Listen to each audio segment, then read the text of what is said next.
the separate ancestry model, explaining the hominin fossil record and debunking human evolution. Now, this is the first presentation or episode in a series that I am going to be presenting on. And this series is mostly going to focus on the hominin fossil record. And so I want to comprehensively examine your icons of human evolution. And that includes Neanderthal, that includes erectus, heidelbergensis, that includes Naledi. Naledi is who I am going to specifically focus on in this episode. But I will be focusing on Naledi more in future episodes and future presentations because there is just so much involved in the Naledi controversy. There's currently a lot of in-house debate going on in the field of paleoanthropology, specifically between Berger, the founder of Homo Naledi, and other paleoanthropologists. And so there's a lot of interesting stuff, and I do want to have the opportunity to touch on all of the relevant points. And so again, this is going to be a comprehensive series. This is just the first presentation in this series.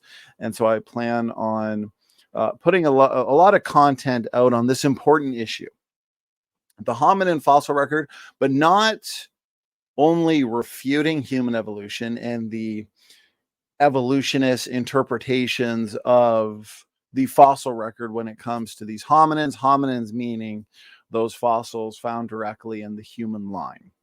And I not only want to debunk human evolution, which is what I'm going to do, but also model build. I am going to show you that the data, the empirical evidence, is best supported by biblical creation.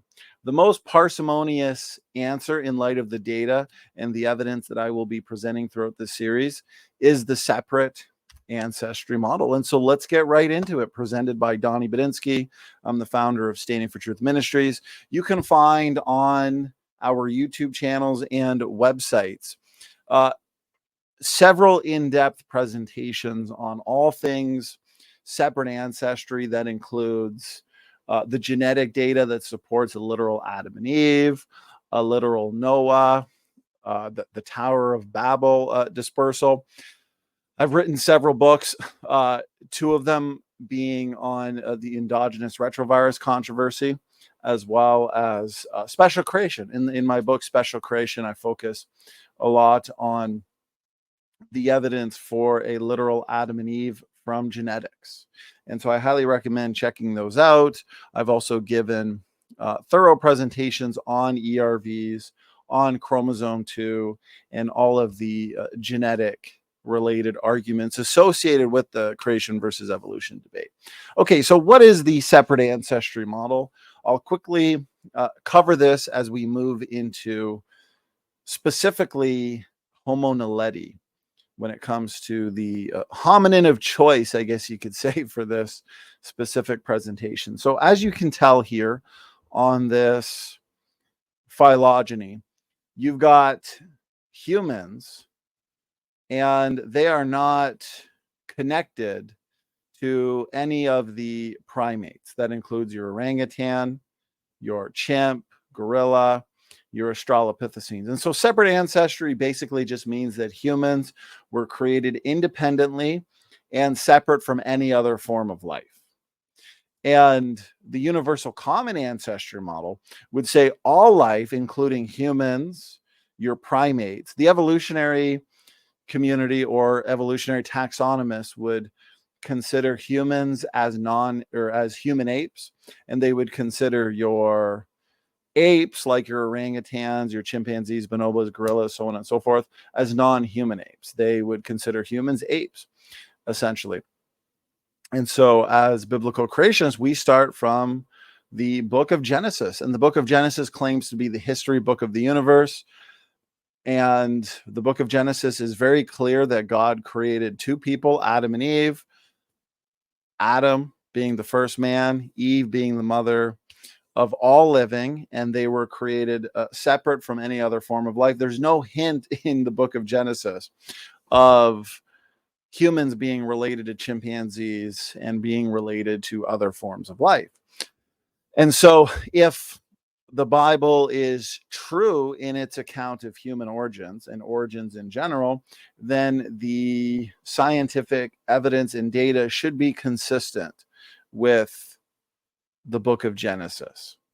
And this series, as I have also demonstrated in past lectures and presentations, this series will demonstrate that good science always affirms or confirms the Bible and the Bible's account of origins. So again, in a nutshell, to reiterate, the universal ancestry model has all life, including humans and strawberries, related through common ancestry.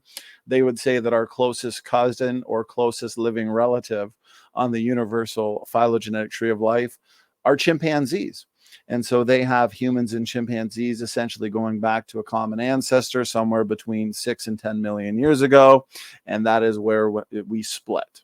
Humans went one line and your chimpanzees went the other. And in the human line, the evolutionists would argue is where you find your Australopithecines, right? Like Lucy, Australopithecus afarensis. That is where you find their idea of transitional forms like Homo habilis, Homo erectus, Australopithecus sediba, and all the way up to Homo sapiens, basically. And so that's the universal ancestry model. And there are so many lines of evidence in the world of genetics that I have presented on many times, where I have shown these strong discontinuities, whether it's in Y chromosomal DNA data or mitochondrial DNA data or orphan genes or DNA function, linkage blocks. We have shown time after time that the discontinuity seen in the genetic data is most consistent with the separate ancestry model and contradicts very strongly the universal common ancestry model. Okay, so when it comes to your hominins, the separate ancestry model that I propose is would say that basically you have your human or Homo category, and then you have your Homo genus, right? If you think of Linnaeus taxonomy, kingdom, phylum, class, order, family, genus, species, and so Homo sapiens. So all of those variations within the Homo sapiens group, being, as you can see here, Neanderthals, very sophisticated people group. I'll do an entire show on that. Denisovans, floresiensis is the hobbit on the island of Flores. Homo erectus, Naledi, luzonensis, heidelbergensis, all human, fully human. We're going to show that throughout the series. Your ape-like creatures separate from humans.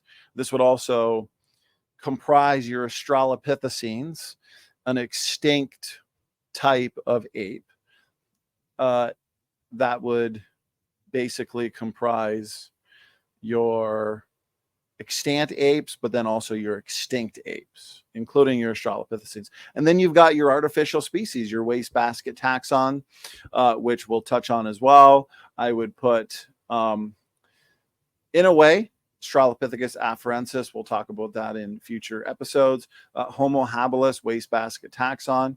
And then, of course, Australopithecus sediba, which many in the field of paleoanthropology, two that come to mind, Ella Bean and Yuval Rack, would argue is an artificial species. It is the result of the accidental mixture of human and ape bones. And so this is a real phenomenon. This is a real occurrence. Even Lee Berger, in a recent video that I watched on species names, taxonomy, classification, he pointed out that Australopithecus afarensis may indeed be chimeric. And so chimeric, in terms of the fossil record, the hominin fossil record, is simply referring to a species that is not a true species because it is a mix of multiple bones from different species.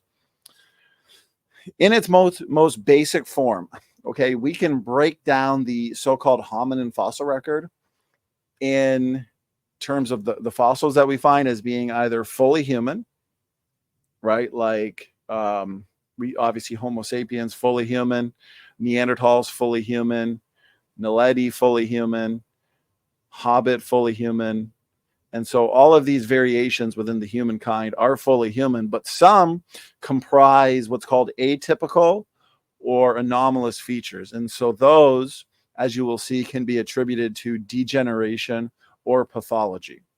Okay. And then we've got fully ape, degenerate ape, and then your wastebasket taxon. People are wondering why degenerate ape, why degenerate human? Well, because there is a reality. And I'm going to do an entire presentation on this reality, genetic entropy or genetic degeneration. The fact that low impact and slightly deleterious or nearly neutral mutations, they accumulate generation after generation. What they do is they degenerate populations over time. Populations descend further into genetic sickness because of the growing genetic load due to the accumulating deleterious mutations every generation. Okay. Now, in a small isolated population, which we see in the fossil record, this is a common occurrence. You get these isolated people groups, you get these isolated groups of apes. Well, when they remain in isolation for a while, what happens is inbreeding. You can get founder effects, and you can get the manifestation of recessive deleterious mutations that basically come to the forefront, and they degenerate morphologically. They also degenerate genetically, of course. And so that's what we mean by degenerate. You can see plenty of species in the fossil record that those in the conventional literature would agree comprised consisted of a high genetic load. Mammoths is one example. They were isolated, inbred. They had a high genetic load. Neanderthals were 40% less fit than modern humans. They existed all throughout Eurasia, but they existed in small tribes. They were highly inbred. They had a lot of deleterious mutations. Their runs of homozygosity are massive, just these massive stretches of identical letters in the Neanderthal genetic sequences. And so family members are basically marrying, and these deleterious mutations are coming to the forefront, and they are degenerating the species. Okay, let's move on here. As you're going to see here, the evolutionary model in terms of explaining your hominins is pretty messy. It's not this straight, neat, linear progression from an Australopithecine-like ancestor up to Homo habilis, this transitional form, basically. The prequel. Think of a movie where you've got a prequel to a specific movie. They would look, the evolutionary community would look to your Australopithecines and maybe Homo habilis as basically your prequel to Homo sapiens. And so it's not this nice, neat, linear progression from one form to the other up to Homo sapiens. It's actually a bushy mess. You have lots of overlap. There's strong evidence for the coexistence, intermingling of and interbreeding of all of these different homotypes, and also the coexistence of your Australopithecine types as well. And so you're going to see that the separate ancestry model has a much stronger explanation for what these hominins are and what best explains some of their atypical features. This is where I want to go back to the separate ancestry model in terms of this phylogeny. So as you can see here, you've got humans, healthy human beings, a healthy phenotype, no pathology, no degeneration, no accumulating genetic load. Okay, and so Adam and Eve were created perfect. They were created with internal diversity. In technical terms, this is heterozygosity, created heterozygosity. Think back to basic genetics and alleles. You got capital A, lowercase a, capital B, lowercase b. Okay, at a genetic loci where you're capital A, lowercase a, you're genetically heterozygous. If it's capital A, capital A, capital B, you're genetically homozygous. There's no genetic variation there. And it wouldn't make sense for God's command to be fruitful and multiply to be carried out through cloning. And so if God created Adam and Eve, and of course the created kinds, this would apply universally, with no pre-existing genetic diversity or internal diversity, then essentially what would be created every generation is clones. And so it makes sense both scientifically and theologically for God to create Adam and Eve, and again, this applies universally across the kinds, with front-loaded DNA differences, with pre-existing DNA diversity, and through processes, genetic processes like recombination, which shuffles up these DNA variants every single generation, and gene conversion, you can get new chromosomal combinations quick because those DNA variants are built in from the start. The evolutionary model explains the origin of all or nearly all genetic variation as being the result of mutations over time. Deleterious mutation accumulation over time essentially results in the variation that natural selection can now act upon for change. And so that genetic variation, according to the evolutionary model, acts as a hidden reservoir of genetic change over time. But the creationist doesn't need mutations to build the necessary genetic variation for natural selection to act upon, or recombination and a gene conversion to be most effective, because again, that variation for the most part is front loaded. It is pre-existing right from the start. So we don't need millions of years to add the necessary variation for change. That change can come about quickly. And we've made novel predictions based on that model. Those predictions involve speciation rates. DNA function is also a major prediction. But that is a lecture and a presentation for another day. And so, again, you've got humans being created perfectly with internal diversity in order that they can adapt, they can change. See, ever-changing environments requires ever-changing genomes. And so you have Adam and Eve, followed basically by rapid and exponential population growth. But at the flood, you have a bottleneck. And you've got 8 people: Noah, his wife, their 3 sons, and their 3 wives, Shem, Ham, and Japheth, and their 3 wives. Okay, and so you have this massive bottleneck, essentially. Luckily, it was a 1-generation bottleneck, followed again by rapid and exponential population growth. And so very little of that original heterozygosity would have been lost. Most of it would be retained. It wouldn't be a near extinction event in the sense that it is prolonged like the evolutionists look to in their out of Africa model, because they have a near extinction event where the human population is reduced to between 2 and 10,000. Some say 30,000, but that population would have stayed small, isolated, and inbred for up to 1,000 years, many, many generations. At the flood, you do have a near extinction event, okay? But it is a 1-generation bottleneck. It's followed by rapid and exponential population growth. And so you get to the Tower of Babel, let's say a couple hundred years later, max, and then you have a dispersal. And so let's say, between 10,000 and maybe 150,000 people at the Tower of Babel, and groups spread out universally worldwide. Well, some groups would spread out and reach islands, let's say with luzonensis or floresiensis, the hobbit on the island of Flores, and they would become isolated. They would become inbred, and they would become degenerate, unfortunately, due to those deleterious mutations reaching fixation. And then these atypical features can also become fixed within the population, where they essentially become the norm. And so you have groups like Naledi, groups like Hobbit, Erectus, Neanderthal, Denisovans, which are essentially extinct people groups today, fully human, but either pre-Babel or post-Babel, they migrated to areas on the earth where, again, the environment was harsh, right? The ecoglacial environment that the Neanderthals existed in, for example, or becoming isolated on islands like Hobbit and luzonensis would result in island or insular dwarfism. And so you have, for the most part, your healthy, anatomically human-looking phenotype continuing on to today. There's obviously been changes. We are not getting bigger, stronger, faster. Quite the opposite. Okay. In the past, we were bigger, stronger, faster. We had far fewer deleterious mutations. Adam and Eve would have been created perfect. No deleterious mutations. The critics will often say, oh, Adam and Eve, there's an inbreeding problem. Or at the tower, or at the flood. Oh, you have an inbreeding problem. How can all people today come from 2 people or 8 people at the flood?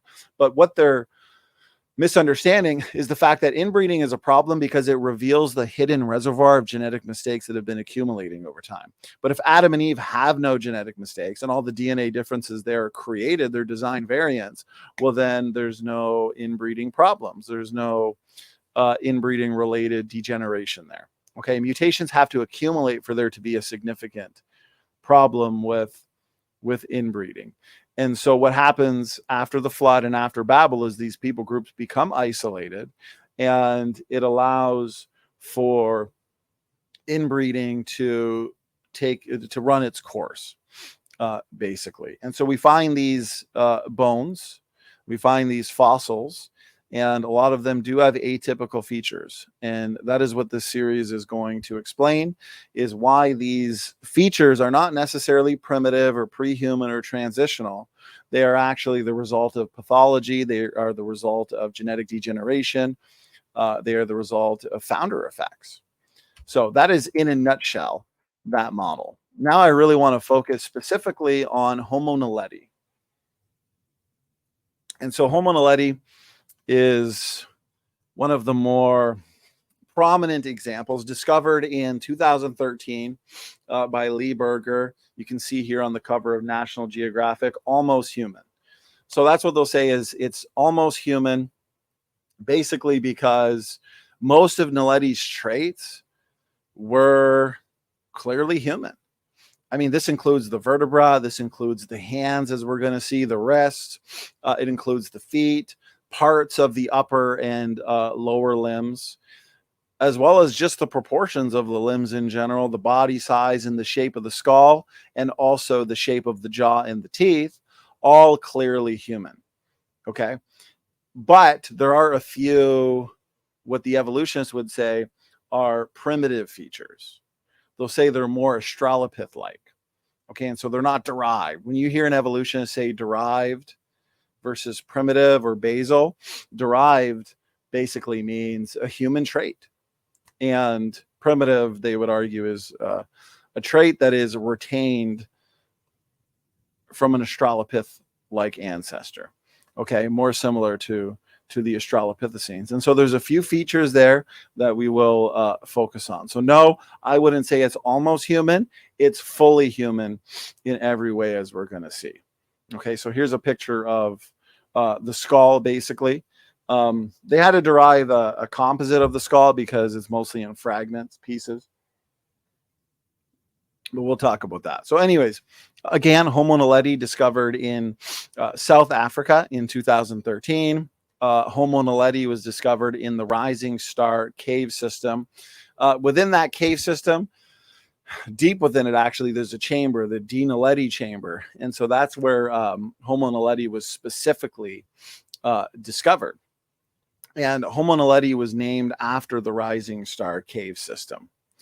Over 1,500 fossil elements were recovered that comprise about 15 individuals within those fossil elements. So it is a major find. That's rare. You'll see a lot of paleoanthropologists or researchers point out that this is rare. This is an epic find. And so they were ecstatic. They were pumped to see what they could conclude from this find.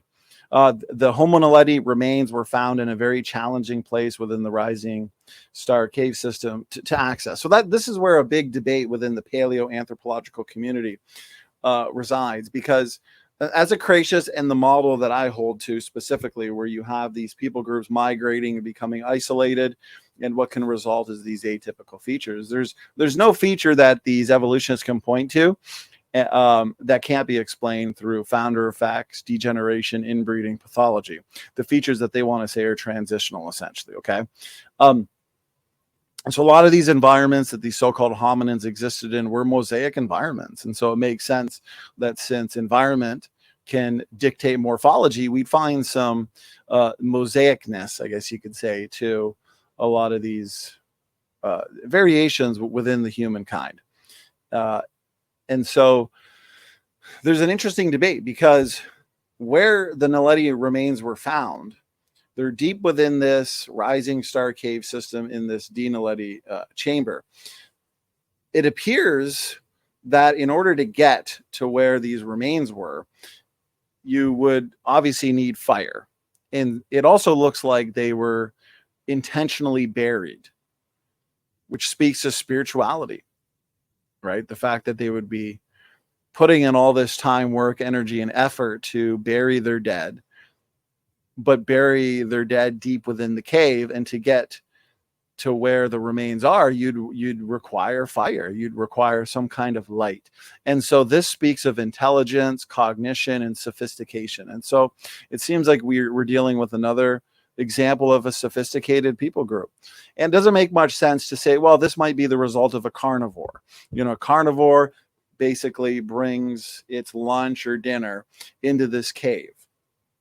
But you'd expect other creatures. You know, you wouldn't expect just this homogeneous population of Naledi, these 15 individuals basically being the only creatures in there for a specific carnivore. You'd expect other creatures. Now, it looks like you do find rodents in there, a bone associated with a baboon, but that's about it. You know, rodents are just known to go into caves anyway, so that's not a biggie. You'd also expect, if this was a carnivore bringing these bones in, for a nice relaxing lunch, you'd expect bite marks, you'd expect signatures that really aren't found.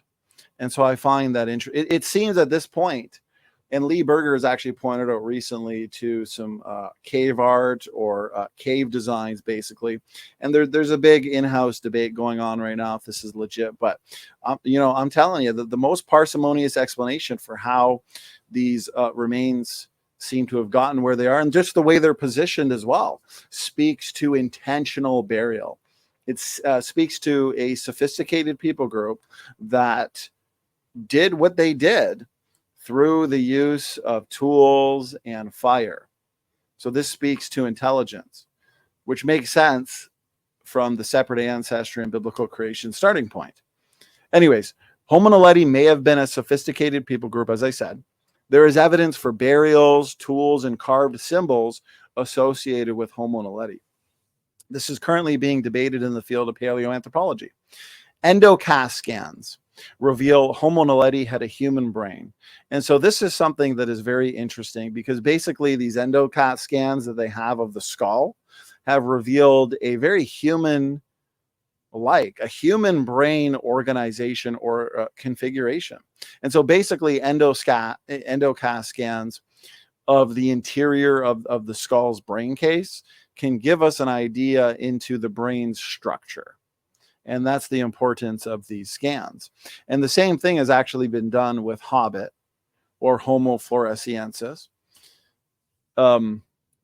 which again just seems to be an example of a small-bodied human being suffering from island dwarfism. We even find on the island of Flores dwarfed animals, dwarfed elephants, for example. So this is commonplace with people groups that become isolated on islands and become highly inbred.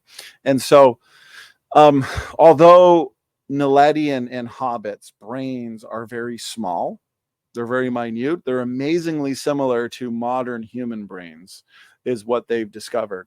Also, they have what's called the Broca's area, which is for speech. And so we find that in Hobbit, we find that in Erectus, if I'm not mistaken, we find that in Naledi. And so this speaks of humanity. And Naledi specifically was fully equipped, just like Hobbit, with a region within the brain that's completely absent from apes. And this area associated with higher intelligence and cognition, as I've pointed out, is typical of who? Of us, modern humans. And so again, this speaks to the humanity of Naledi, the humanity of Hobbit, the humanity of Erectus. These are not primitive humans. These are not ape-like creatures. They're fully human in every way. Now, the aspects of Naledi, though, that are claimed to be primitive or more Australopith-like include the small brain. Okay. They say Naledi basically had Australopith-like shoulders built for climbing trees. There's a little bit of curvature to the fingers, which we do find in apes.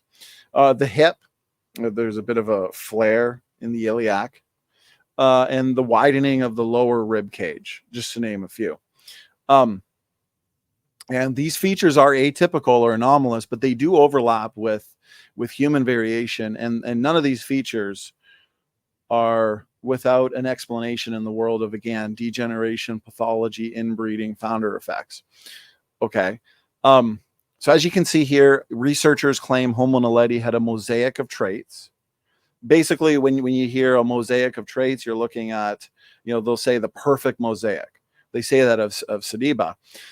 That means you have a mix of derived and primitive traits, according to evolutionary lingo. So derived, referring to anatomically human, and then primitive, referring to more ape-like or more australopith-like.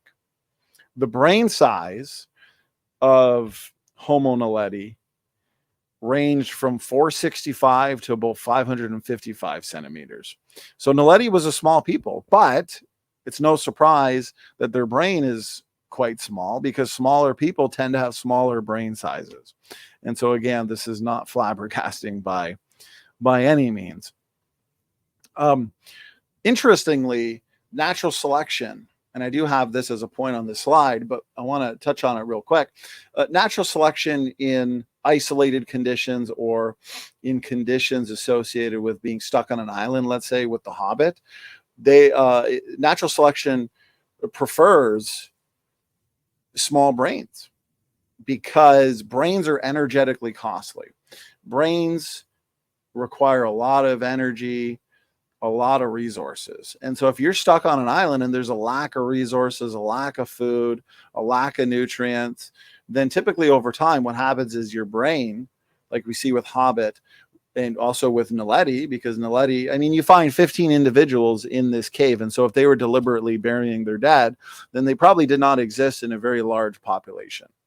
Again, if you have a population of less than 100, as we see with small tribes, or even hunter-gatherers, then over time you are guaranteed to have inbreeding related effects, where these deleterious mutations, they'll become manifested. It'll lead to morphological degeneration and genetic degeneration. And again, these mutations can become fixed, and these atypical features will become fixed, especially if you start, like, let's say a population starts with just a few founding individuals, like in the case of Hobbit. Well, then over time, the population will have those atypical features. It'll be population wide. So it's not just like, well, this individual has a pathology or a disease, some inflammatory disease like arthritis. Okay, no, it's more multi-dimensional than that. It's the fact that we have a small population that's inbreeding, and they're experiencing environmental and genetic related degeneration that over time, since the group started with just a few individuals, those atypical features become fixed population wide, meaning they're stuck in place. Every single individual has them. In the case of Naledi, erectus, and Hobbit, you got small brains. Okay. In the case of Naledi, you got curved fingers, which is a sign of degeneration or mechanical use, basically overuse with tools and things like that. And so it's a little more multi-dimensional than some of the critics would want to make it sound like. And so over time, basically, the brain will shift from a larger brain to a smaller brain. And that way, the creature, let's say in the case of Hobbit and Naledi, of course, who we're specifically focusing on, they won't require as much external resources to thrive and to survive. And so when you see these critics line up small brain up to a big brain, that isn't considering the fact that a small brain can be that way simply due to what's called reductive evolution, where selection favors the reduced trait, in this case a brain, in order to survive better on limited resources.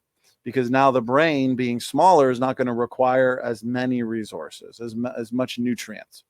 Okay, so yeah, you can't line up smaller brain to bigger brain, because a lot of these creatures, including Homo naledi, Homo floresiensis, neanderthalensis, erectus, denisovans, they all coexisted, intermingled, and they overlapped.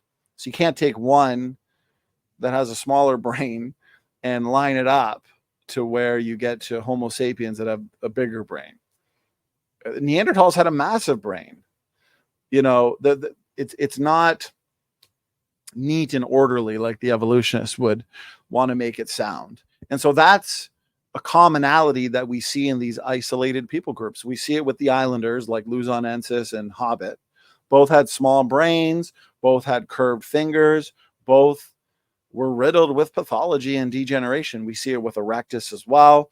Erectus had a smaller brain and had many features that could be attributed to degeneration and pathology. And so if you want an example of genetic entropy, what I like to call microgenetic entropy, you want to see where our species is going since we exist in a large population, look to a lot of these isolated and highly inbred populations, and you'll see where we're going as a species. So let's go through some of these. Homo Naledi, like erectus and Hobbit. So basically Homo Naledi was an even more inbred version of erectus. And same with Hobbit, an even more inbred version of erectus. Was highly inbred and genetically degenerate. Inbreeding in small tribes and people groups will result in fixed, degenerate, and atypical features. So basically you get an evolutionary paleoanthropologist, they pick up a bone and they say, look at this. This is primitive. This is pre-human. When in fact, no, they're picking up a bone that is that way because it is shifted that way from a bone that at one time was not the result of inbreeding or was not the result of pathology. Okay, or was not the result of a founder effect. And so no, it's not primitive.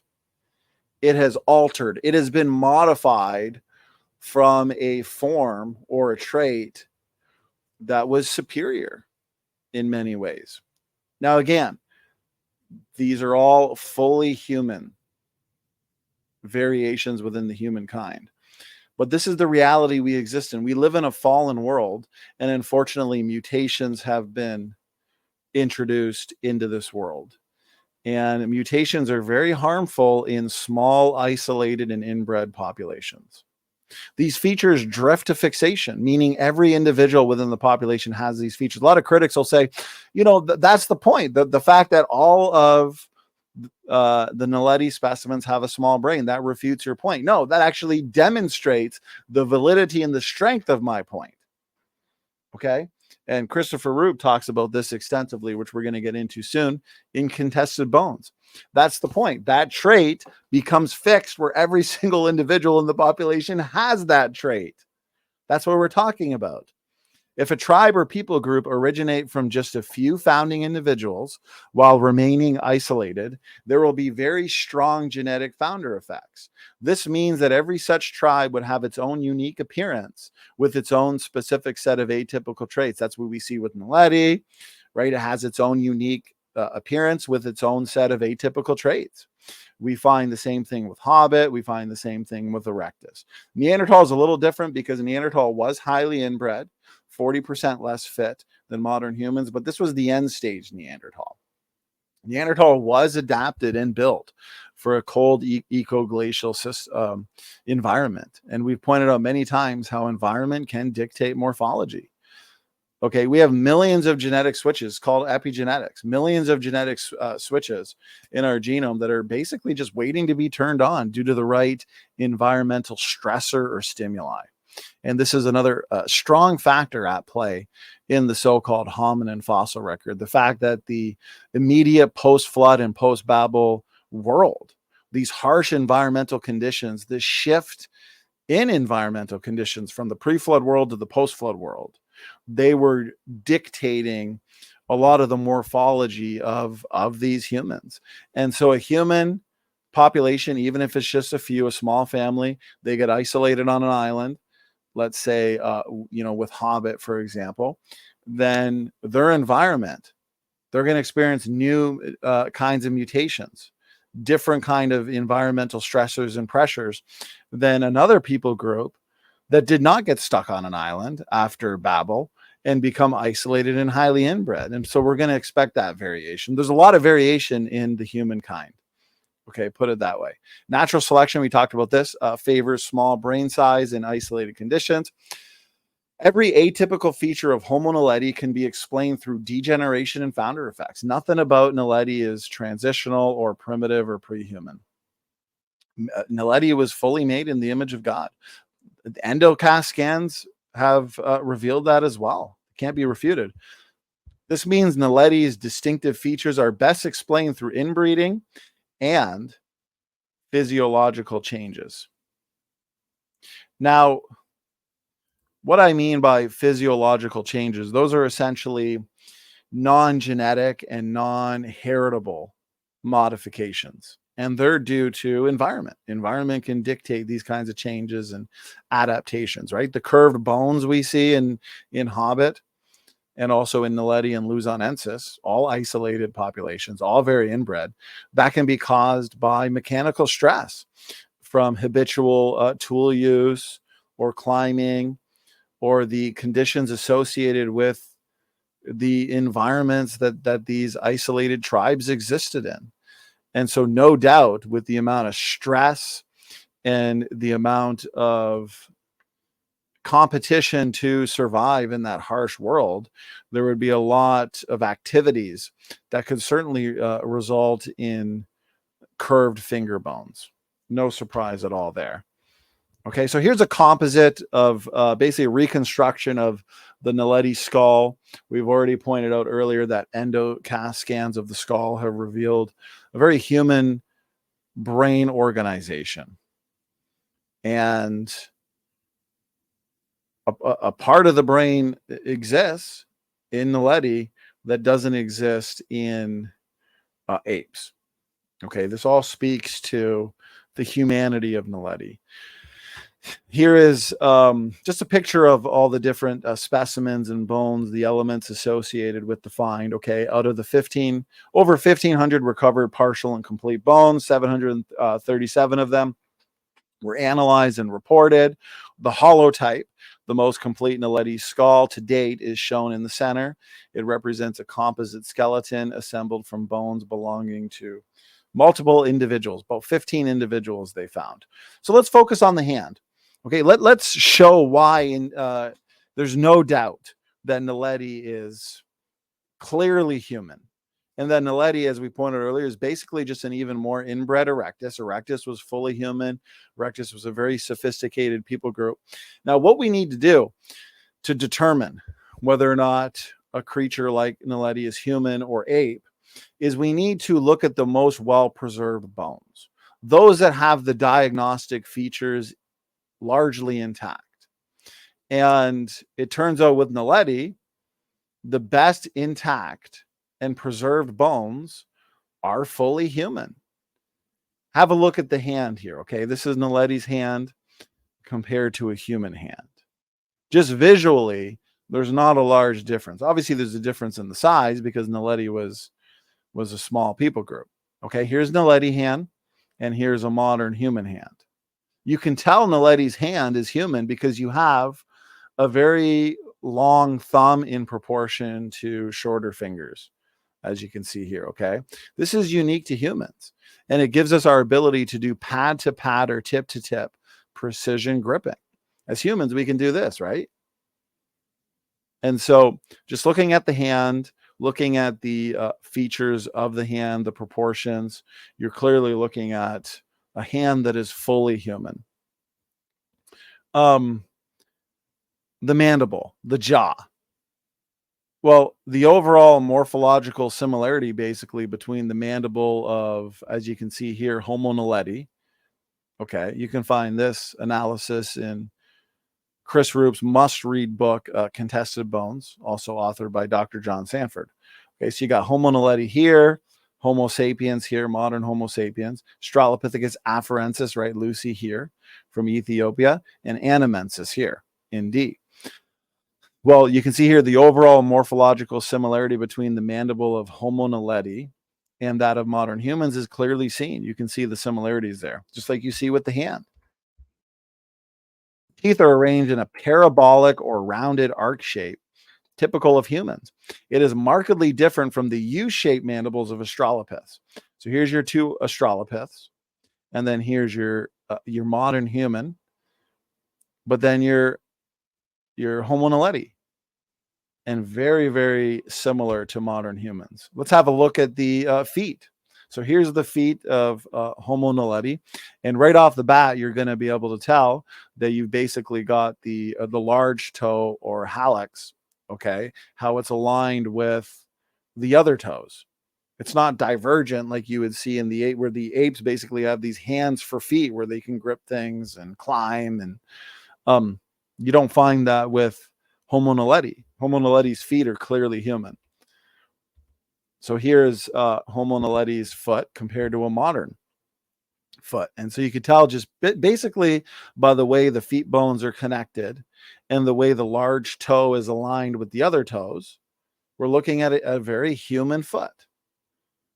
And so here, figure 5 from Contested Bones, a comparison of Naledi's nearly complete foot and modern human foot. Would caution that the modern-looking feet and hands suggest Naledi's primitive features may be misleading. Yes, because they're not primitive, they're not transitional, they're not pre-human. You're looking at a human being who has been subjected to extreme isolation, extreme inbreeding, pathology, founder effects, and deleterious mutation accumulation. Okay, so this is interesting because here we have an evolutionary paleoanthropologist, okay, Chris Stringer, and he actually points out, this is what he says, this is quote on Homo luzonensis. This is going to back what I was saying earlier.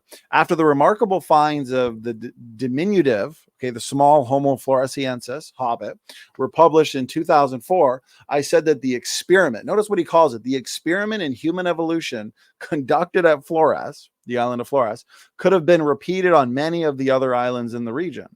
That speculation has seemingly been confirmed on the island of Luzon. So again, you have the Tower of Babel event where you have all these different people groups, or even before the Tower of Babel. Maybe there were a couple, small families or small tribes that decided to isolate themselves from the rest of the population, and they got stuck on an island, or they got stuck in a harsh environment. And from there, they became highly inbred. And over time, these atypical features took over. The population shifted towards the atypical features. And so, as you can see here, Chris Stringer, he pointed out, and I'm not surprised either, that you'd have these people groups found on other islands because islands do funny things. Islands do weird things to creatures, to animals, to humans. If you get stuck on an island and you're isolated, and with Hobbit, for example, you get that reductive evolution takes place. You get the smaller brain size, the smaller bodies. Right here. Others, such as me, wonder whether the Luzon finds might eventually turn out to be a variant of the already known Homo florescens. Exactly. So you have Hobbit stuck on an island, Homo luzonensis stuck on an island, and they have very similar traits, even though they're spread out by quite a bit of distance. But because they're both isolated on an island, that is a catalyst, as this quote says, for some odd evolutionary changes. And basically what you have is reductive evolution. See, he says including reversions to apparently primitive states. No, I would argue that the extreme isolation on these islands, or isolation in these small tribes and people groups, can actually take a non-pathological feature or trait and shift it to not a primitive state, but a pathological state or a degenerative state, where that, because the population was small, basically drifts to fixation where it's now stuck in place. And so you have that small brain size, not just in a few individuals, okay, like it's just a couple individuals that are now suffering from microcephaly, or these atypical bones, that basically a few individuals have arthritis or cretinism or something like that. No, that degenerative feature has actually taken over the population, where it is now the norm. That population is distinct from other populations around the globe because those atypical features are dominant. They're fixed in the population. They're stuck in place. And so now that people group, like Naledi, for example, is unique. It's distinct from other people groups, but there's still going to be a lot in common because that's what isolation does. There's really going to be a lot in common if it's not just isolation, but isolation on an island. And so you find a lot in common with Hobbit and luzonensis. Right here, some will argue that the primitive features of Homo luzonensis are evidence of a pre-human erectus dispersal out of Africa. Now, it's very similar to the separate ancestry model that I'm defending, the separate ancestry model as well that Christopher Rupe puts forth here, in that you have erectus, which is already an inbred people group, but erectus becomes isolated on an island, and what you get is floresiensis or Homo luzonensis. And so notice this, others would prefer to regard these island forms as descendants of Homo erectus. Yeah, I agree. Subject to isolation and island dwarfing over a considerable period of time. This is what happens. And this is exactly what we would expect to happen after the flood, as people groups spread out, especially after Babel, where people groups are forced to spread out because the languages are now confused. And so you could have an entire people group or ethnicity founded by just a few individuals. And since the post-flood era would have comprised an ice age, you're going to have some very harsh environmental conditions and some creatures like Homo Naledi that are existing in a mosaic environment. And since environment can dictate morphology, you got some mosaic traits associated with Homo Naledi. Not surprising at all. Not surprising at all. Notice this. Oxnard, he makes this revealing statement. It is remarkable that so many features similar to those normally present in great apes, in Australopithecus and Paranthropus, and in early Homo, specifically Homo erectus, and to a degree Homo neanderthalensis, but not in modern Homo sapiens, are generated in humans by growth deficits due to the absence of a thyroid hormone.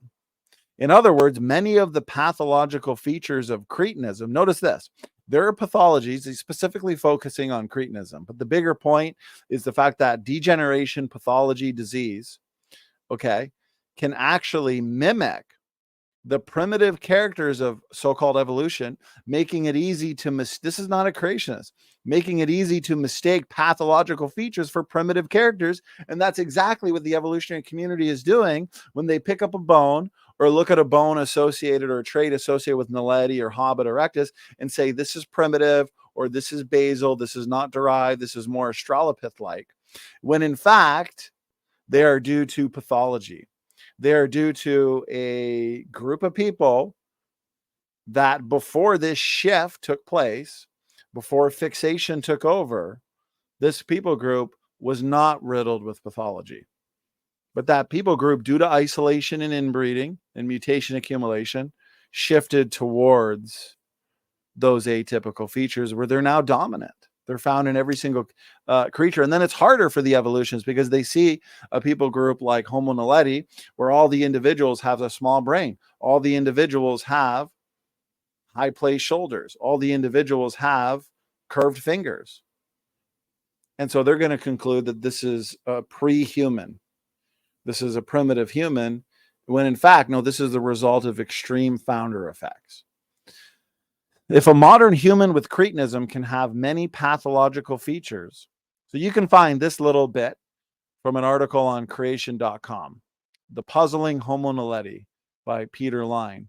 But I tracked down the actual quote here that he's quoting from, and you can see this for yourself. This is very telling. This is an evolutionist admitting that, yeah, there can be a mistake in identifying these characters or traits when pathology and degeneration can mimic the same thing. Is it the result of pathology or founder effects, or is it the result of a transitional form? So when it comes to the flaring iliac blade, notice this. So here's Homo Naledi.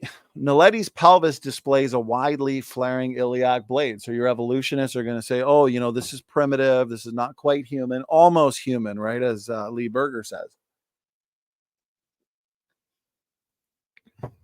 Notice, Berger al. described this as a primitive trait, pre-human, more Australopith-like, basically. Closer to Lucy, afarensis. Evidence that Naledi had evolved from an Australopith ape-like ancestor. However, the same feature is also seen in small-bodied humans from Flores, So we see very similar traits in floresiensis, which are fully human being, specifically erectus, suffering from island dwarfism. Neanderthals from Spain, right here. Homo erectus from Ethiopia. And modern humans, such as 1,000-year-old Native Americans, and those suffering pathologies of growth hormone insensitivity.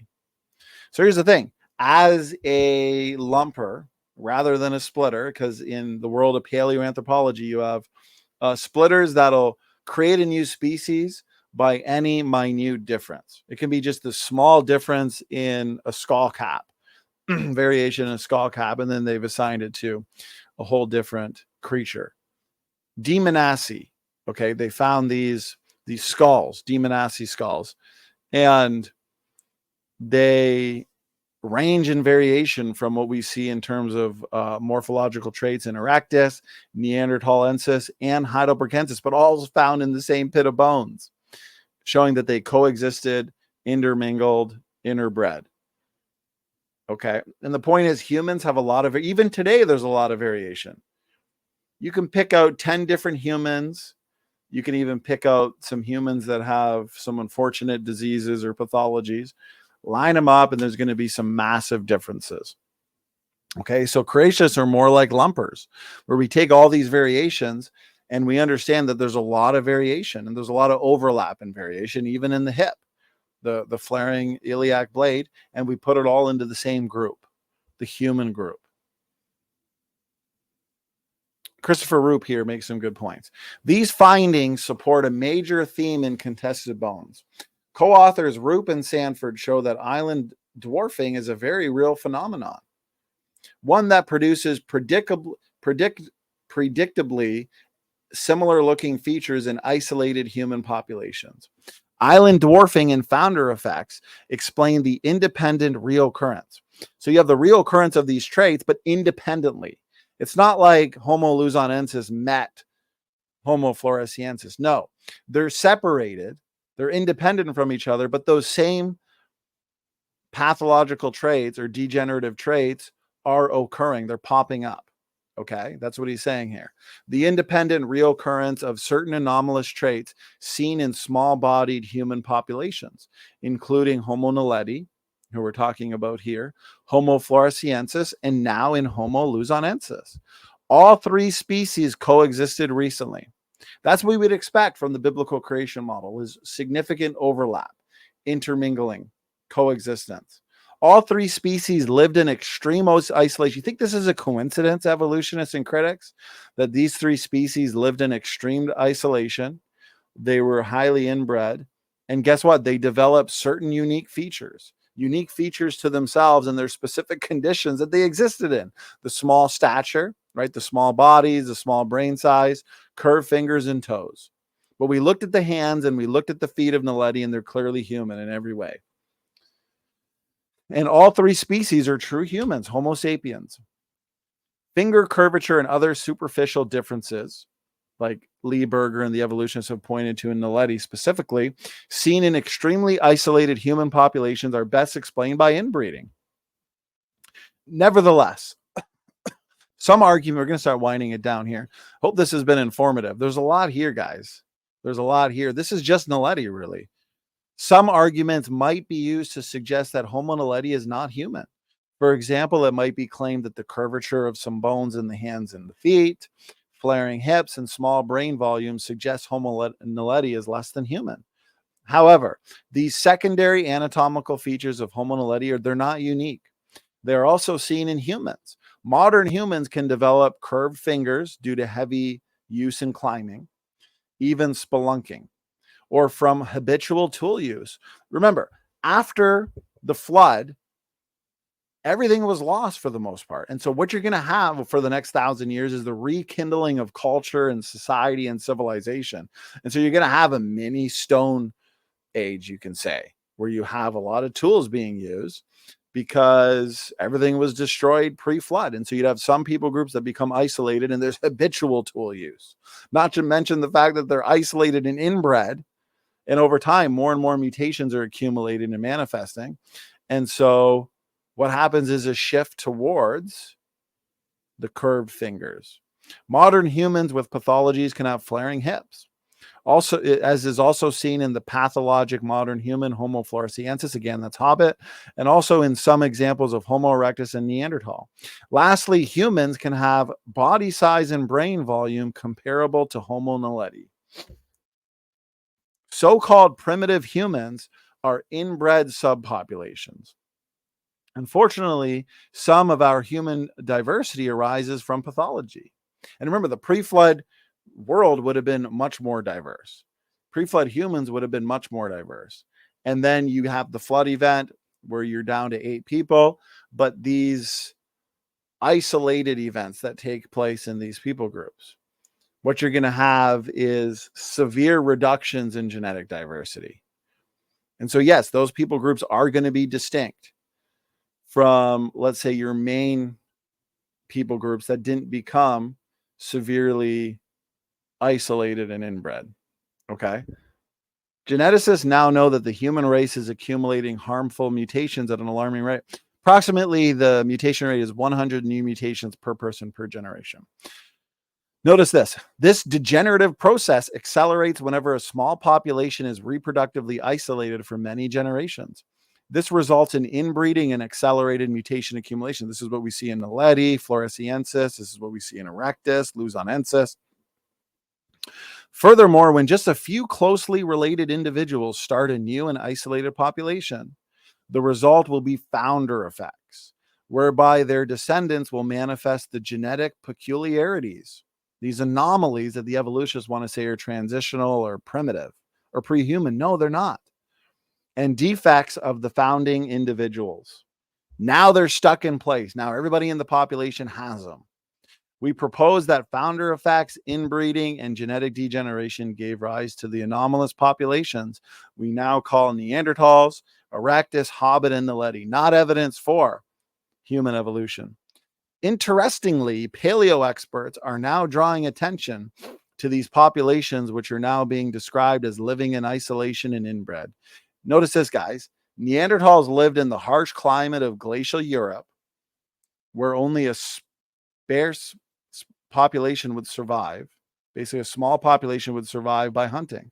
So again, we have incidences of environment dictating morphology, sometimes for the better, sometimes for the worst.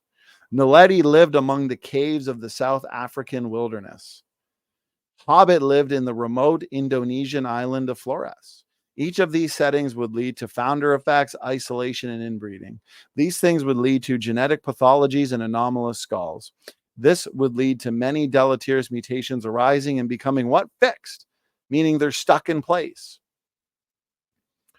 The Hobbit, island dwarfism. The tiny Homo floresiensis highlights another way in which our ancient relatives adapted to their environment. And so what we see in many of these cases is reductive adaptation. Okay, traits that are already there, like the brain already exists. This isn't telling us how the brain got there, where the brain came from. But because of the environment, the brain is shifting from being relatively bigger to smaller, becoming smaller in response to, so notice these, the hobbits, fully human, they're becoming smaller over time, but it's in response to the limited resources available on that island. This is a process known as island dwarfism. Reductive evolution is very real. And that's what we see with a lot of your so-called hominins, is we see reductive adaptations to the environment, to the situations that they existed in. We see inbreeding, we see isolation, we see pathology, degeneration. We see everything but evolution. We see everything but forward evolution. And I think we're going to wrap it up there, guys. That is a lot, just over an hour. And so I understand this was a lot that I was throwing at you. This is important. I hope the visuals helped. But this is just episode 1, and we're really going to tackle this topic extensively because it is an extremely important topic, and I want to examine each so-called hominin. I want to examine them thoroughly. And I also want to examine them through the conventional scientific literature. Okay, so with that, everybody, share this content around because the truth is important, and it's a great time to be a biblical creationist. God bless.